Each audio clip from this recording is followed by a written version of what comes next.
तुम आगे बढ़ो, राहुल साहब तुम आगे बढ़ो, राहुल साहब तुम आगे बढ़ो, हम लेके रहेंगे, लेके रहेंगे।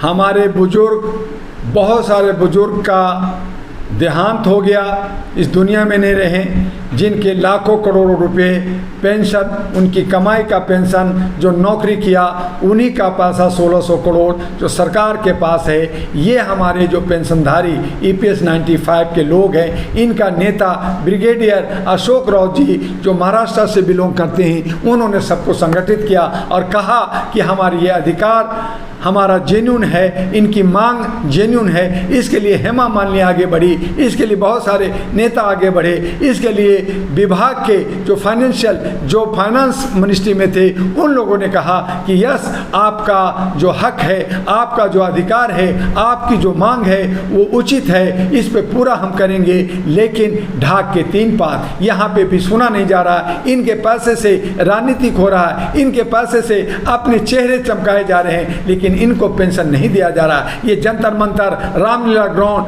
कई भारत के अन्य राज्यों में जगह जगह धरना प्रदर्शन कर रहे हैं, आवाज़ उठा रहे हैं कि हमारी हक अधिकार क्या, हमारी मांग को जहां 500-700 मिलता है उसे 3000 कर दिया जाए, जो हमारा ही पैसा है, लेकिन इनको नहीं दे रहे हैं। तब ब्रिगेडियर अशोक राउत ने कहा कि मैं इसको जो है महाराष्ट्र में बीजेपी को नहीं जीतने दूंगा, इसके लिए मैं आंदोलन तेज किया और हो सकता है कि दोबारा जंतर मंतर पे ये हंगामा हो। अब इनका मैटर सुप्रीम कोर्ट में चला गया है, लेकिन सुप्रीम कोर्ट भी इस पे ज़्यादा संज्ञान नहीं ले रही है। तो कहीं ना कहीं इनके साथ भेदभाव हो रहा है, इनके साथ अन्याय हो रहा है। और बुजुर्गों को जहां सम्मान मिलना चाहिए, बुजुर्ग लोग जहां हमारे बच्चों को खिलाते हैं, उनको बीड़ी और चाय और एक रोटी का और एक थोड़ी सी चटनी या दही मिल जाए, उस पर गुजारा करते हैं, उनको 500-700 मिलता है, 3000 की मांग कर रहे हैं अपने पैसे का, लेकिन इनको अपना ही पैसा नहीं मिल रहा है। तो बाकी लोगों का आरक्षण हो या हक अधिकार हो या कुछ और हो, वो कहाँ से मिलेगा? और इसीलिए मैंने कहा कि यहाँ भारत के अंदर 2 कानून है, यहाँ ऊंच नीच है, यहाँ भेदभाव है, यहाँ पे नफरत है, यहाँ पे नीचे लोगों को ऊपर जाने नहीं देते। ऐसी सूरत में जो हमारे EPS 95 के जो बुजुर्गों का अगर हक अधिकार नहीं दिए तो ये बड़ा विकराल रूप लेगा और EPS का इनको जो है पेंशन देना पड़ेगा।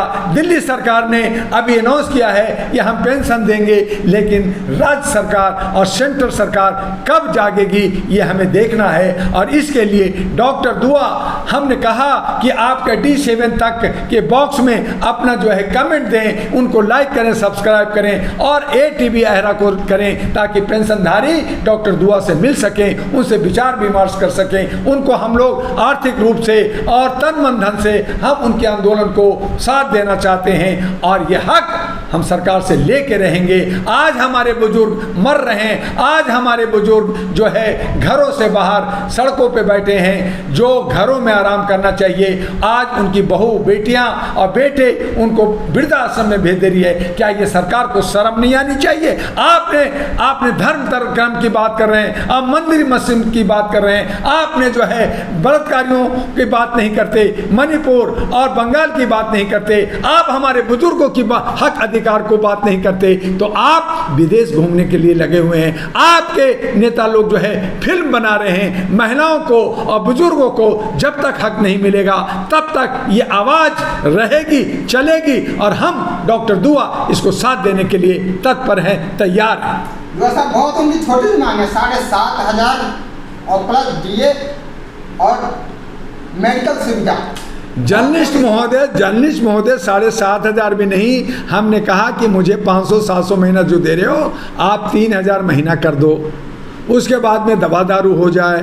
अगर मेरी बेटा बेटी अगर मुझे वृद्धाश्रम में भेजता है तो ना भेजे, अगर भेज दे तो मैं कहीं भी झुग्गी झोपड़ी में अपनी ही प्रॉपर्टी में कहीं अपना मुंह छुपा के खाट पे पड़ा रहूँगा और अपनी ज़िंदगी जीऊँगा। लेकिन जहाँ ये बुज़ुर्गों को आर्ट में, डांस में, गाना में, सब चीज़ों में इनको पद्म भूषण राष्ट्रपति भवन में अवार्ड दिया जाता है, लेकिन बुज़ुर्गों को जो वोट देने में ये बूथ पे काम करते हैं, बच्चों को खिलाने के लिए काम करते हैं, आपकी पर्ची बनाते हैं, आपका प्रचार करते हैं, लेकिन उनका हक मार रहे हैं। ऐ मोदी जी, आपसे मैं अनुरोध कर रहा हूं, मोदी है तो मुमकिन है, आप इन बुजुर्गों का आशीर्वाद लीजिए, आप इन बुजुर्गों का हक अधिकार दे दीजिए, इनका पेंशन, इनकी मांग को मानते हुए आप जय हो कार का नारा ये लगाएंगे, मोदी जी का जय हो करेंगे, इनका पेंशन की मांग पूरा करें। अगर नहीं करेंगे तो धरना प्रदर्शन होगा, आंदोलन होगा और आप राज्यसभा में कहीं ना कहीं आपको बहुत बड़ा नुकसान झेलना पड़ेगा। इसलिए D7 तक चैनल से मैं अपील करना चाहता हूं, डॉक्टर दुआ,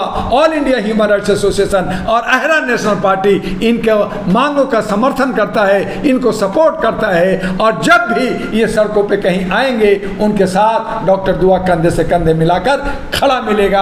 आप ATV अहरा को भी और आप डॉक्टर दुआ से मिलने के लिए व्यक्तिगत रूप से सहारा और सपोर्ट लेने के लिए U137 गली नंबर 3 नियर लक्ष्मी नगर मेट्रो स्टेशन गेट नंबर 3 और 4 शकरपुर दिल्ली 92 में आके संपर्क कीजिए। हमारे व्हाट्सएप नंबर 9213493068 और 9313125531 और तीसरा नंबर भी आप नोट कर लीजिए 9910636345 पे संपर्क कीजिए। आपका सहयोग, आपका सहयोगी, आपका साथी डॉक्टर दुआ आपको पेंशन दिला के रहेगा। जब तक दम है तब तक हम हैं।